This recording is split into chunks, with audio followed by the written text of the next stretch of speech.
mengunyah hidup-hidup ikan itu tadi. Kemudian kita buat ke dalam wadah yang sudah kita sediakan. Nah, menurut cerita apabila kita sudah selesai mengunyah, kita buat ke wadah itu, itulah yang berubah jadi uang. Sebelum itu kita melakukannya dengan telanjang tanpa selai benang. Jalannya dengan merangkak. Kalau dalam bahasa Kalimantan Banjar kan bating kaung. Nah, itu bating kaung sambil mengunyah tilan mantah itu. Di situ kita tunggu menjadi uang. Mungkin berapa ratus juta.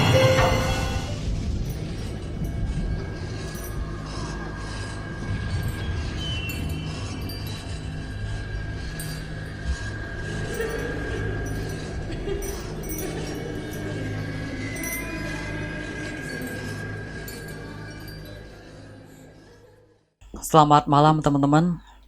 Jumpa lagi dengan saya Sulian. Kali ini seperti malam Jumat biasanya, kita akan membahas tentang hal mistis atau hal horor yang ada di Kalimantan. Nah, saya sudah bersama dengan Ki Sarpa Kelana. Selamat malam. Ya, selamat malam. Baik, Ki Sarpa, saya ingin tanya-tanya tentang ilmu-ilmu mistis atau ilmu-ilmu supranatural yang ada di Kalimantan. Nah, ini kisar Pak tentang ilmu di Kalimantan, tentang ilmu supranatural.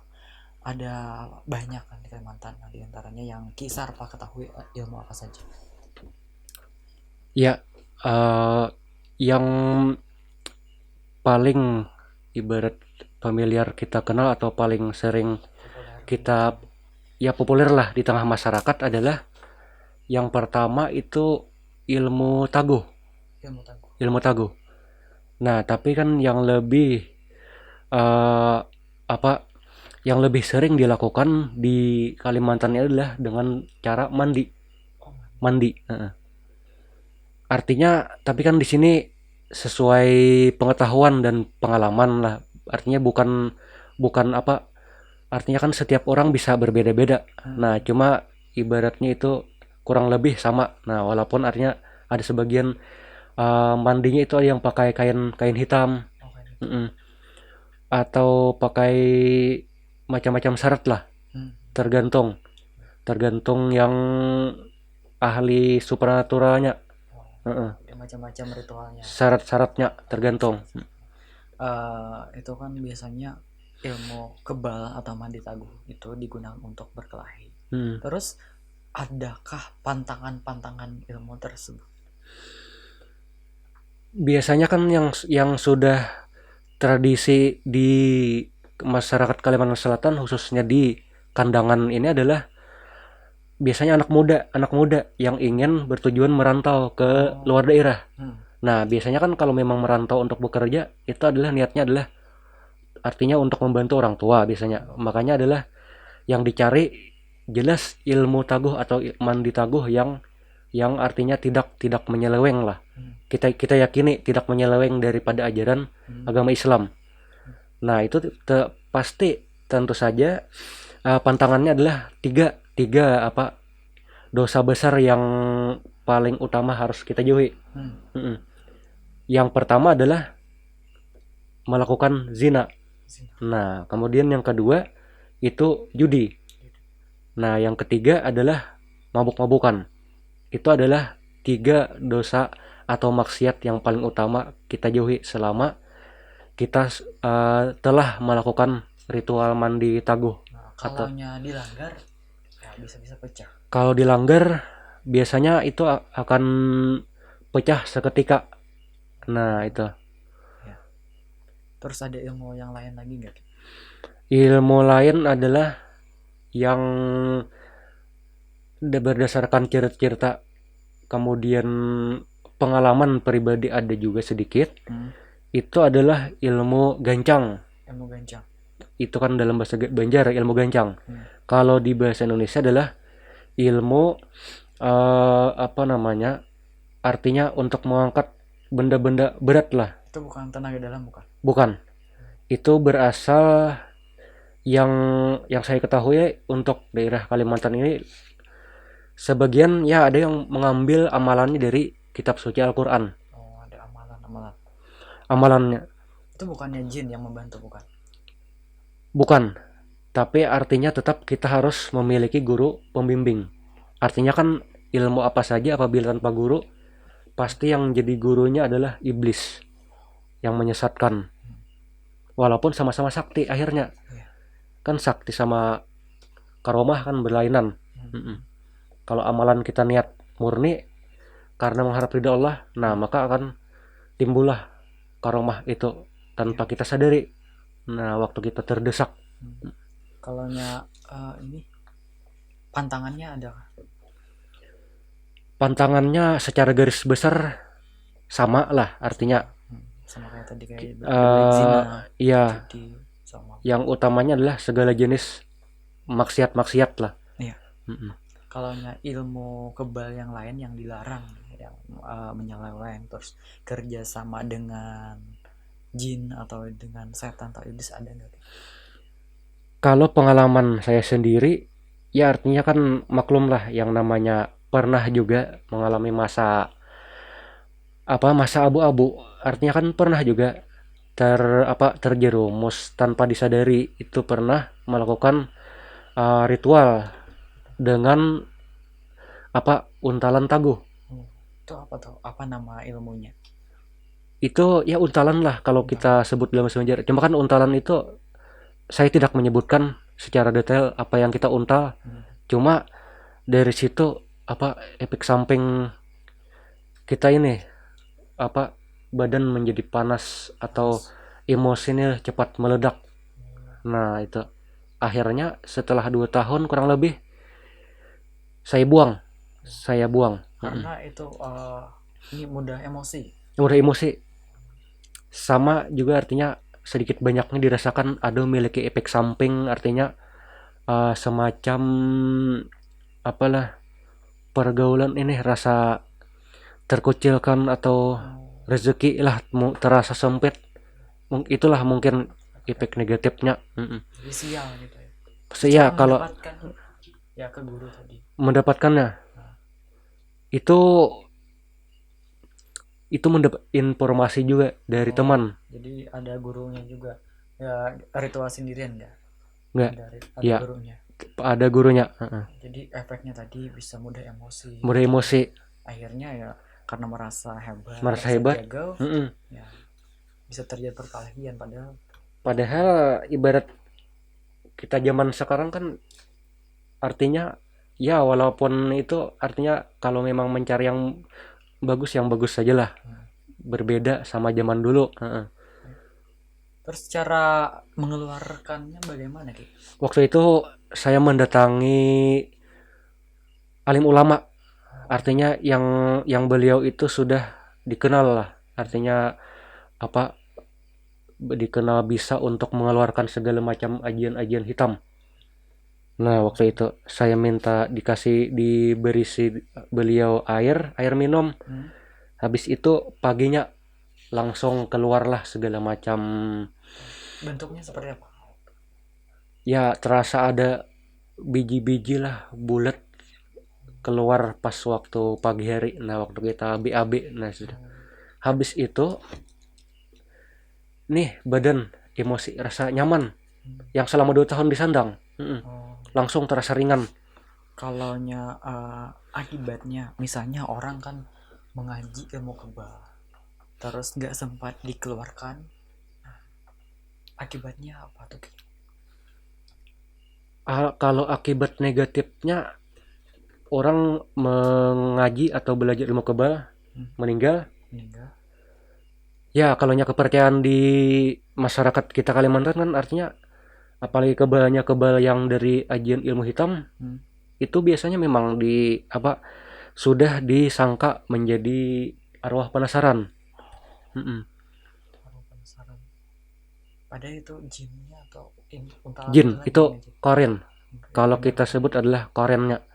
Kalau roh kan tidak ada yang namanya kembali ke dunia, itu adalah perwujudan koren.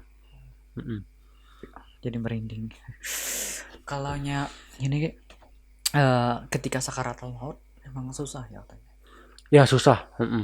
Pas waktu sakaratul maut itu semacam ya kalau yang kita manusia apa yang bagus, yang ibaratnya kita merasa tidak melakukan yang menyeleweng pun seperti kita dengar cerita kan berat, Hmm. apalagi yang jelas-jelas Ya. memakai ilmu hitam. Hmm.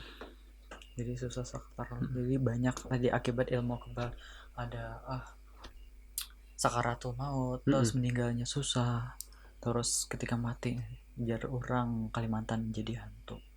Jadi, eh, jadi kenapa ya masih ada orang yang melakukan hal itu? Mm-mm.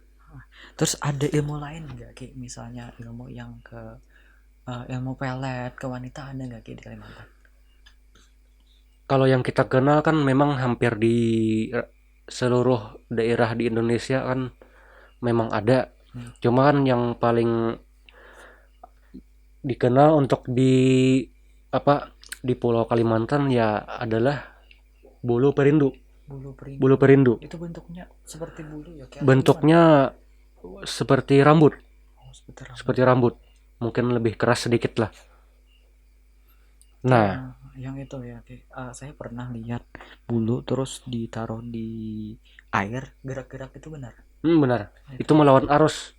Melawan arus. Terutama kita letakkan di air yang berarus. Itu melawan. Itu tandanya yang asli. Ya memang manjur ya itu, Ki. Kalonya ya sebagian dari cerita-cerita itu memang manjur. Cara penggunaannya gimana sih? Ya artinya cara penggunaannya dari pengalaman yang pernah diketahui atau ya artinya pernah mengalami. Artinya apa?